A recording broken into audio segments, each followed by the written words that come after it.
I was going through my videos on antinatalism, and I realized that, and also through the comments, I realized that recently I've been uh, talking a lot about the arguments in response to comments that I received.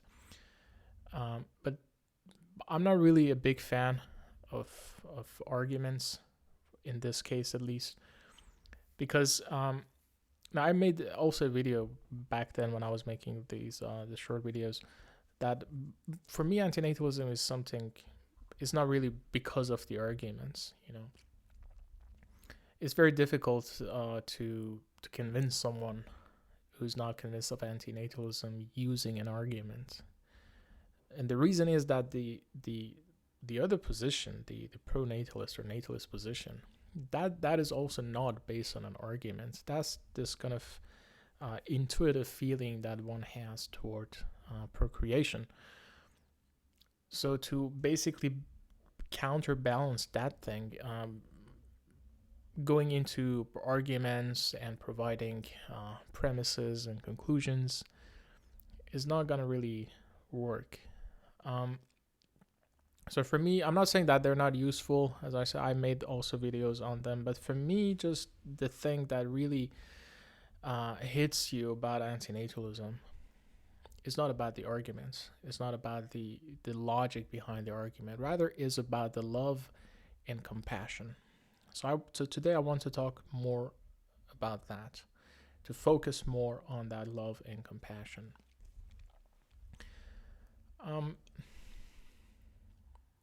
To me, is the antinatalism is as simple as that.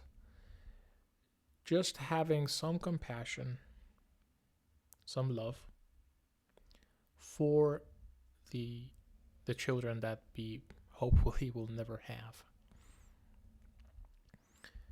It's very simple because I understand that the urge to have children is very strong, but that's similar to many other areas of ethics. If, for example, if you look at animals, it's difficult for us to remove animals from our food chain, but all it requires to do so is a little bit of love and compassion. Just thinking about them for a moment instead of thinking about us. Taking a hard position on ourselves so something else can have a better situation. That's love, right? Love is wanting the good of others as others. It's difficult, but that's exactly what love is. So in the same sense, I mean, if you think about it, just again, put all the arguments beside.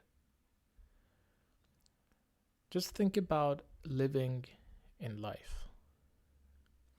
I understand people are going to say, okay, life is beautiful.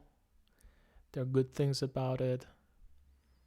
You grow, you get meaning, whatever. But if you're honest, and you see, I'm not saying, I'm not a kind of pessimist who says that, okay, life is very bad or anything. No. Yeah, there are good things in life, but there are bad things. The things that we don't want to happen to our children, but they will happen. There are things that people will suffer because of the things that we have done to them by bringing them into this world. Just think about them for a moment instead of thinking about us. Try to do something that's difficult for us so they can have a better place. When I see a child crying, even for a simple thing as a toy, I understand that suffering, that pain is captured in much more beautiful stuff. You gain meaning, you grow. I understand that completely. But the pain itself, just at that moment, could we have spared that child of that cry for that simple toy that he wanted? I guess we can. And for me, it's that simple. I can never, whenever I walk on the street and I see someone crying, a child, sometimes I cover my ears. It's just painful for me. You see, and that's why I'm saying that I'm not a pessimist, because no one, not even an antinatalist, can look at the child crying for a toy and says, yeah, look, life is a terrible place. Look at that child crying. People usually refer to children in war, or people dying from hunger, like all these crazy situations, horrible places that people can be in. But no one will point at a child crying for a simple toy that he wanted but he can't get, and says, look, life is terrible. But for me, you can't become sensitive even to that level. And I think we should become sensitive to that level. Because when I see that, I want to cover my ears, because I just can't handle it. Because I understand, I know that this, again, is not a big deal. But for that child, is a big deal. Now, we might not remember it when we wanted a toy or something, but we didn't have it. But for that child, it's everything. And if I could spare even that couple of seconds, because children, they immediately, you show them something else, they completely forget that they were crying a couple of seconds ago. So even a couple of seconds of crying. And you see, I'm not talking about, even though you can prove philosophically that those couple of seconds, if you believe a kind of asymmetry, then you can prove that, okay, coming into existence is a harm, as I've done in another video. But for me, that couple of seconds, even through just love and compassion, is enough. To me, is enough to say that I'm not going to do that. And I understand that I'm doing much worse on much larger scale on other areas. I understand that. I'm not a vegan. I'm not a vegetarian either. And I understand the scale of horror and pain that causes. But the thing is, okay, I'm aware of that, and I take actions based on that awareness. It doesn't lead to complete vegetarian or veganism, but I'm aware of that. I'm going to apply the same principle here too. I'm aware of that pain. I want to be sensitive to that pain, and I want to take action on that pain that I see. On one side, I do what I can do. Here, I also will do what I can do.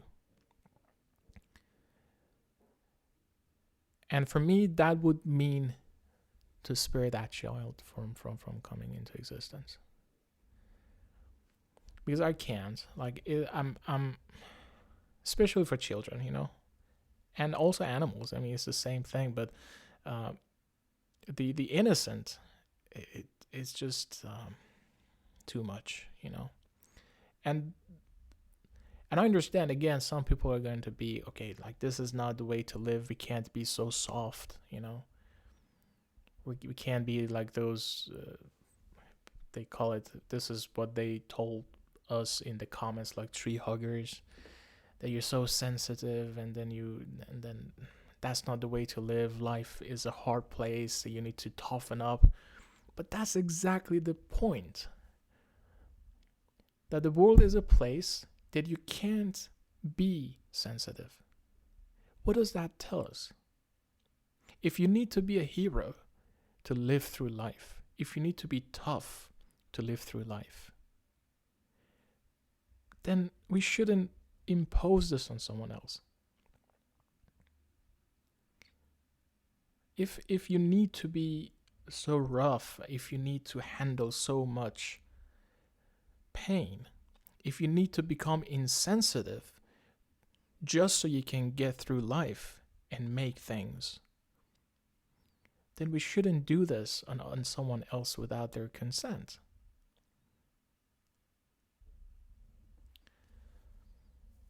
So yeah, I mean, for me, again, if either we are on that side that we want to go through arguments and try to discuss this logically, but I guess if someone has that intuition within them that I have this drive to make children, I don't think a logical argument will be able to turn that off. And I do believe that just common sense and thinking about this, just trying to remind people that just please just think about them for a moment. That's enough. People don't need, a modus ponens to get to that conclusion that hey, that's right. Like we shouldn't do this. We shouldn't do this. And yeah, that's one way which I'm not a big fan. I'm trying to do it, and I have done it in the past. But for me, again, that the kick that I get is that pain that I see in children, and that feeling that I can spare those children from the pain that they're going through. So yeah, I just wanted to give you a quick review, of the way that I'm thinking. I know I made some videos in the past, but since I was going through the comments and I realized, okay, I'm becoming too much of a, debating guy, talking in terms of arguments. Hey, I can prove this. Hey, we can prove this. And that compassion and love is kind of being lost during all those discussions. I just wanted to bring it back. Cheers.